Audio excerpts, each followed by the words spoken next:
내가 네게 명한 대로 아비벌의 정한 때에 7일 동안 무교병을 먹을지니 이는 그 달에 내가 애굽에서 나왔음이라. 빈손으로 내게 보이지 말지니라. 맥주절을 지키라. 이는 내가 수고하고 밭에 뿌린 것에 첫 열매를 거둠이니라. 수당절을 지키라. 이는 네가 수고하여 이룬 것을 연종해 밭에서부터 거두어 저당함이니라. 내 모든 남자는 매년 3번씩 주 여호와께 보일지니라. 예. 하나님께서 우리 사람들이 미개할 때는 우리 구원의 도리를 알기 쉬운 그런 방편으로 우리에게 가르쳐 주셨고, 우리의 심령이 점점 성장함에 따라서 하나님은 좀 구체적으로 구비하게 구원의 도리를 우리에게 가르쳐 주시는 것이 이 구원을 가르쳐 주시는 그런 길인 것을 볼 수 있습니다. 그러므로 신약 시대에 와서 이 성경으로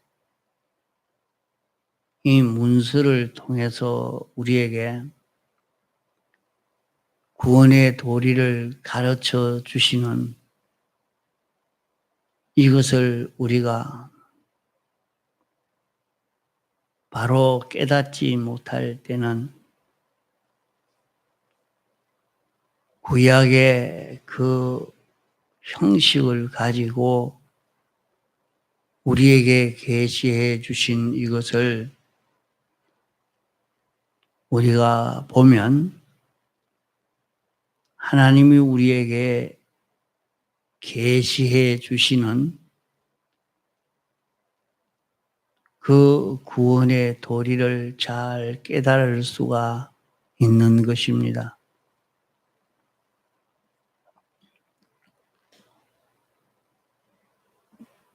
우리를 가리켜서 하나님께서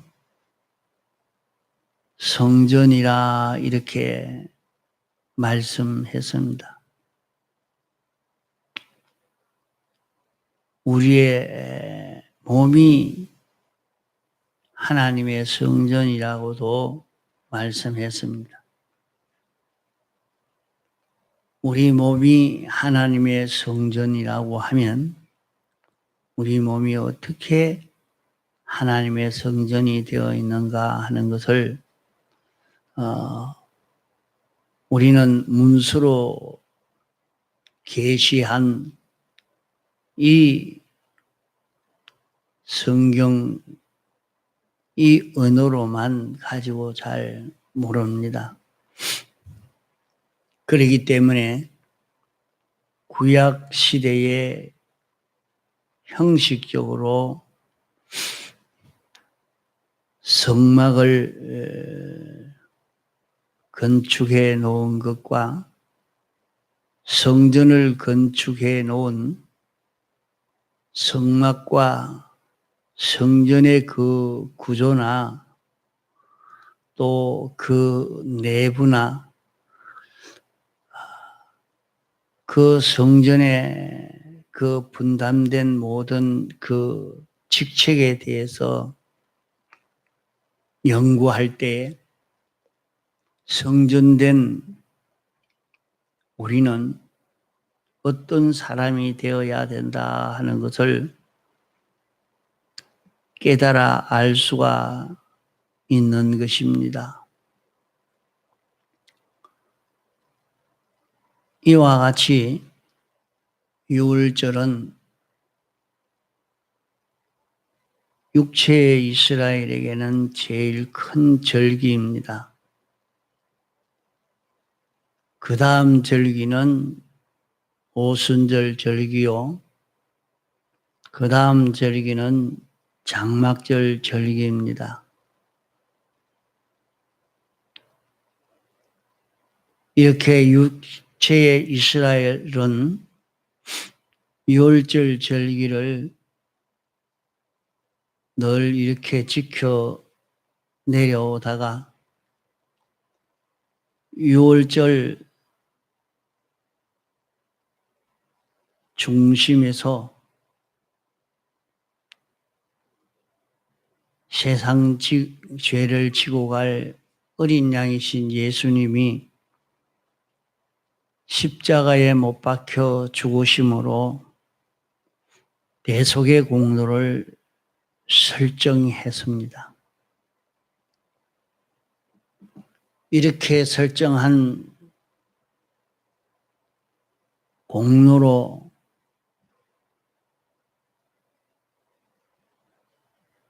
우리에게 입혀서 이제 이 공로를 입은 우리에게는 어느 면에나 부족함이 없도록 하나님의 은혜가 충만히 와가지고 있지만은 우리에게 어떤 은혜가 와 있는지 이것을 깨닫지 못함으로 우리가 여전히 은혜의 궁핍함을 우리가 느끼고 있는 것입니다.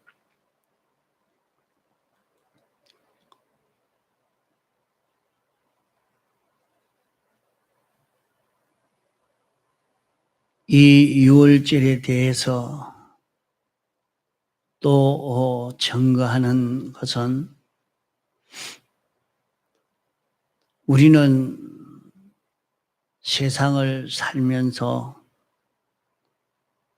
세상에게 모든 만물에게 또 하나님에게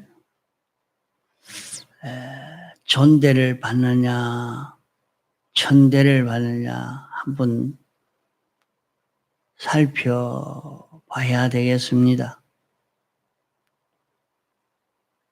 또 우리가 하는 모든 일이 성공이 되느냐 실패가 되느냐 하는 것을 살펴봐야 합니다. 또 우리가 평안하게 살고 있는지 환난이 우리에게 찾아오는지 또 죽는 문제가 생기는지 사는 문제가 생기는지 이것을 우리는 살펴봐야 합니다. 그것은 유월절 절기를 통해서 가르쳐 주고 있는 말씀입니다. 하나님의 말씀은 천지는 변해도 획 하나도 변치 않은 정확무한 말씀이요. 이 말씀이 책임을 지고 우리에게 증거해 주고 있습니다.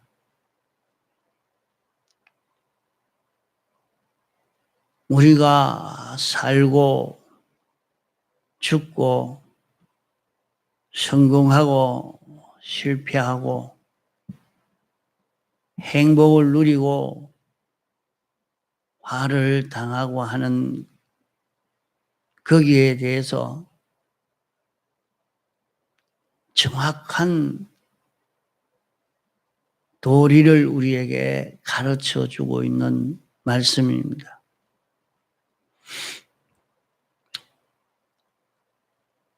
그러기에 말씀을 증거하는 데도 이 정확한 말씀을 바로 전하지 못하면 하나님 앞에 심판받을 수밖에 없는 것입니다. 사람들은 다 성경을 가지고 있지만은 성경만 보고 잘 깨닫지 못하기 때문에 누구든지 깨달아 알기 쉽도록 우리의 살아나가는 길을 가르쳐 주는 것이 설교인 것입니다. 만일 길을 잘못 가르쳐 주면 영육이 망하는 것을 잘못 가르쳤기 때문에 잘못 가르친 그 사람이 책임을 지고 심판을 받아야 합니다. 이러기 때문에 서성된 자들이 받을 심판이 크고 또 바로 가르쳤으면 그 받을 상급도 굉장히 많다고 했습니다. 그러므로 말씀을 증거할 때는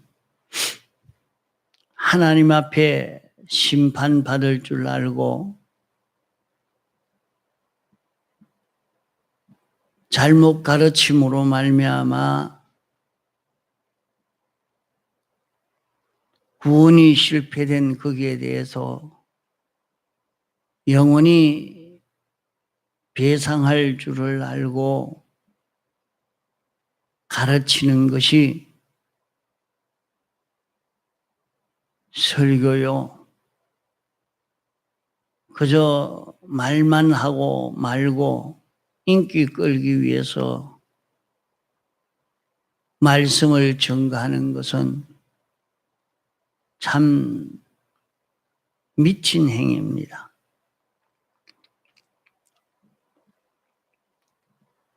그러므로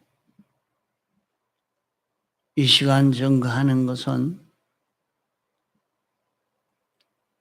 과거야 어떻게 됐든지 간에 현재로부터 미래적으로 흥하고 망하고 살고 죽고 평안하고 고생하는 것은 이 구원의 도리에 틀림없이 기인되어 있다 하는 것을 알고 살아야 합니다. 그러므로 이 증거에 대한 심판의 책임을 가지고 증거하지 않을 수 없는 것입니다.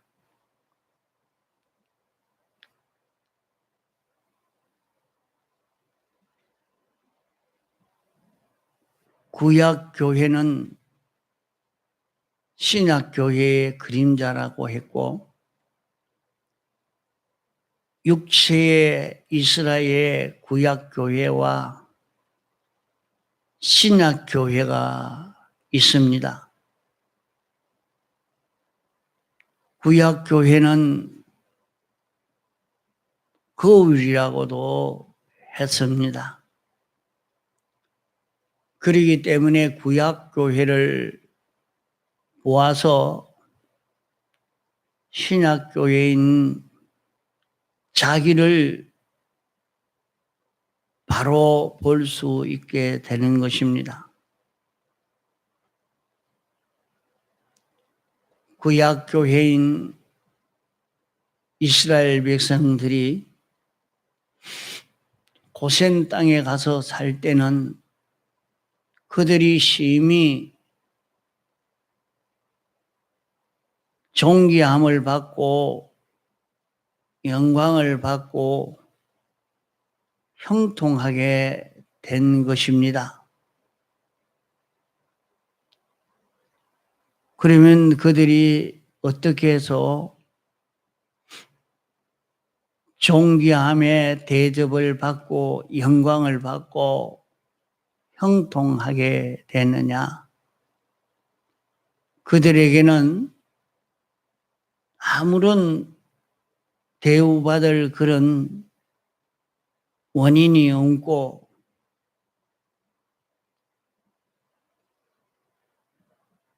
그런 은혜를 입은 사람들이 되지 못했지만은 의인인 요셉 한 사람으로 말미암아 그렇게 대우를 받게 된 것입니다. 그렇게 지나갔지만은 차차차차 하나님을 잊어버리고 나니까 자기들을 대우하는 대우가 없어졌습니다. 더 하나님을 잊어버리고 나가니까 이제는 형통이 없어집니다. 그래도 하나님을 잊어버리고 계속해 나가니까 이제는 고통이 오고 그래도 미련을 지키고 하나님을 찾지 않고 나가니까 그들이 사망이 옵니다. 출생하는 자는 홍해 바다에 나일강 바다에 강에 다 던져 죽이라 하고 일을 시켜서 진액을 빼서 죽이는 그런 어려움들이 찾아왔던 것입니다. 이스라엘 백성들이 애굽에서 이렇게 참형은 못할 그런 대우를 받았고 그 대우가 점점 성그러지고 나중에는 형통치 못하다가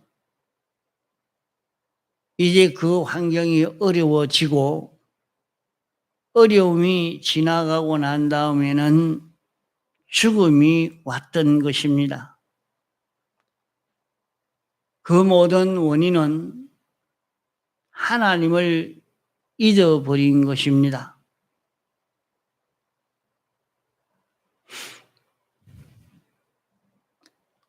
하나님을 잊어버리지 않고 하나님의 말씀에 순종하는 그 길을 걷기를 계속하면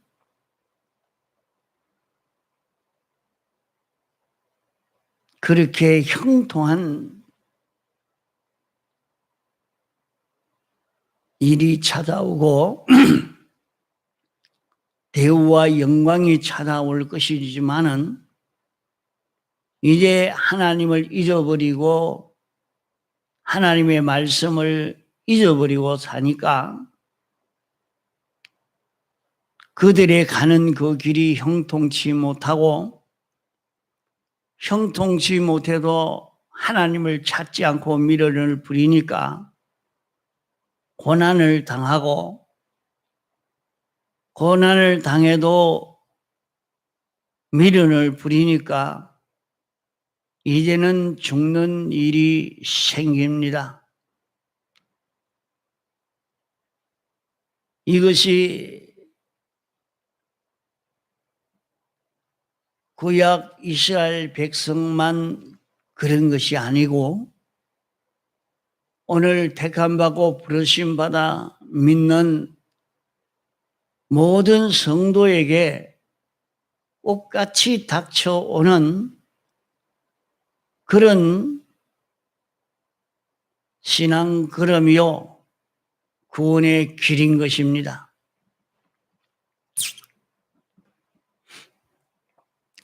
이스라엘이 그렇게 환영받게 된 것은 무엇 때문이었느냐? 야곱도 벌써 노경까지는 그렇게 하나님을 잘 섬기지 못해서 이런저런 고생을 했지만은 노경에 회개하고 하나님께로 돌아왔고,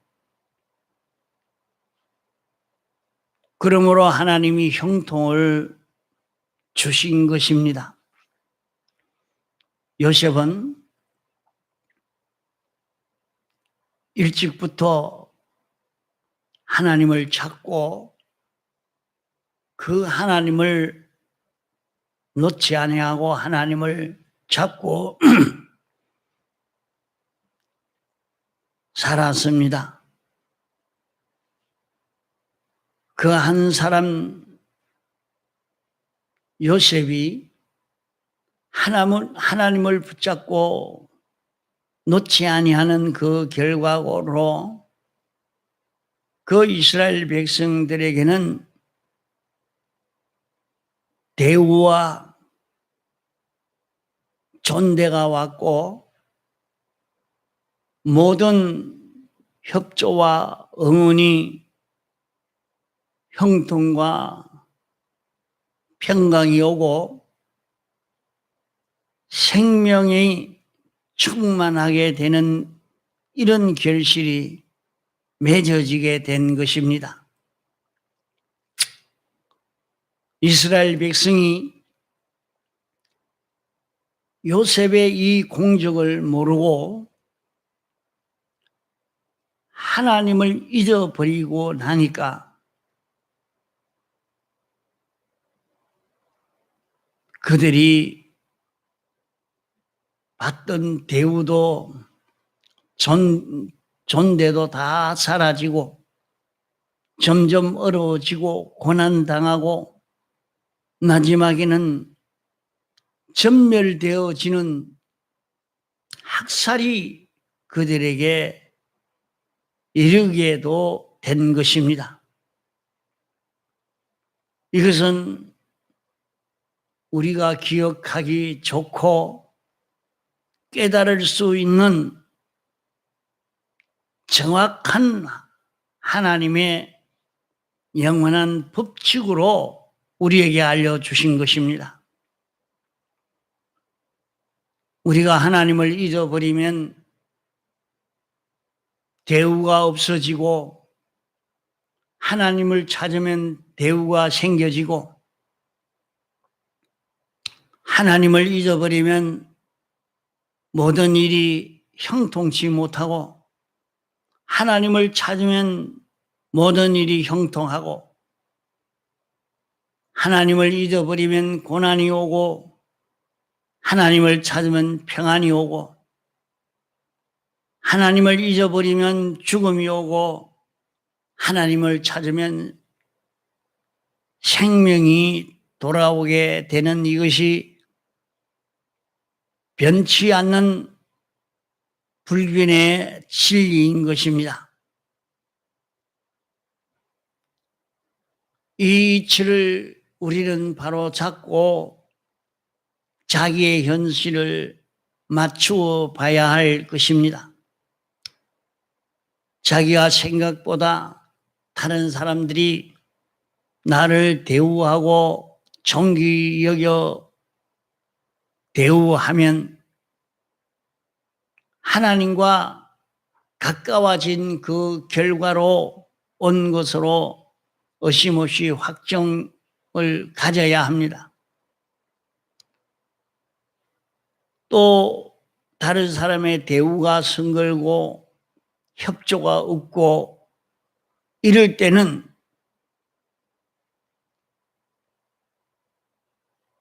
아, 이 사람이 내 원수다. 애매한 사람에게 원수를 품고 그 사람 때문에 이렇다고 이렇게 하는 그런 사람이 되지 말아야 합니다. 하나님을 잊어버린 거기에서 생겨진 원인이라는 것을 모르고 하나님을 잊어버리니까 하나님이 도구로 쓰시는 모든 사람의 환경이나 장소나 그런 것에 대해서 우리는 원망하고 불평하고 시비한 그런 무지한 우리들이었습니다. 모든 사람이나 환경이나 장소가 우리에게 좋지 않게 됐다고 그것을 두고 불평을 하고 원망할 그런 걸음을 걸어갈 것이 아니고 우리가 하나님을 찾아가는, 하나님을 찾고 하나님을 섬기는 이런 걸음을 걷도록 해야 합니다. 우리에게 좀처럼 대우와 환영이 있고 멸시와 천대가 있고 이제는 나를 멸하려고 하는 그런 멸망이 오고 여기에서 벗어나지 못하고 참 죽지도 못하고 살자니 기가 차고 그런 마지막 참 죽고 망하는 그런 어려움을 우리들은 경험할 때가 있었습니다. 하나님을 찾지 않고 하나님을 가마득히 잊어버리고 사는 이런 자 되어졌기 때문입니다. 그러므로 우리가 이것을 단정 지어야 되는 것이 하나님을 잊어버리면 대우가 없어지고 만물의 협조가 없어지고 그 다음에는 고난이 찾아오고 그 다음에는 죽음이 찾아온다 하는 것을 기억하고 우리가 하나님을 찾으면 하나님에 대한 갈급증이 생기고 이제 그 하나님을 찾으면 대우가 오고 없던 모든 만물과 인류의 협조가 오고 없던 그 평강이 오고 이제 자기에게 생기가 넘치는 그런 일이 우리에게 생겨지게 되는 것입니다. 그러므로 하나님을 잊어버림으로 오는 요것과 하나님을 찾음으로 오는 요것을 우리가 잡고 자기를 한번 돌아봅시다. 이래서 우리는 하나님을 찾고 하나님의 말씀에 순종하는 자기가 되어지려고 애를 써봅시다. 여기에서 하나님이 우리에게 은혜 베풀어 주시는 그 역사를 체험할 수 있을 것입니다.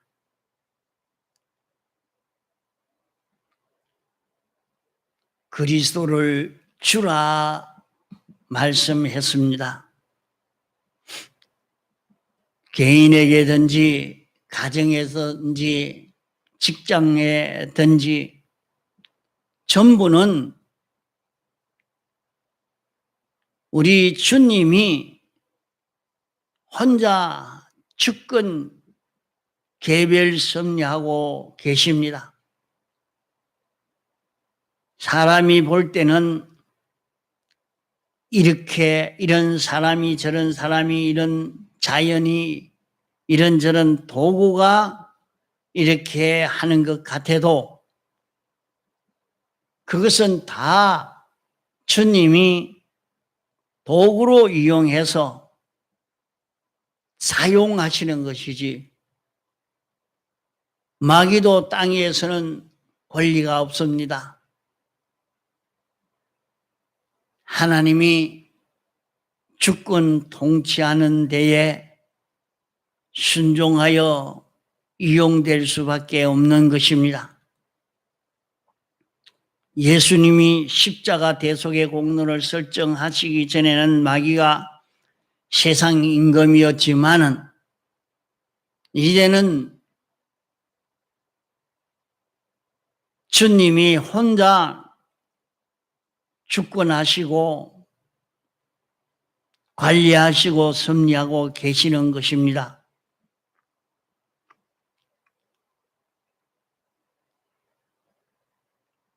그러므로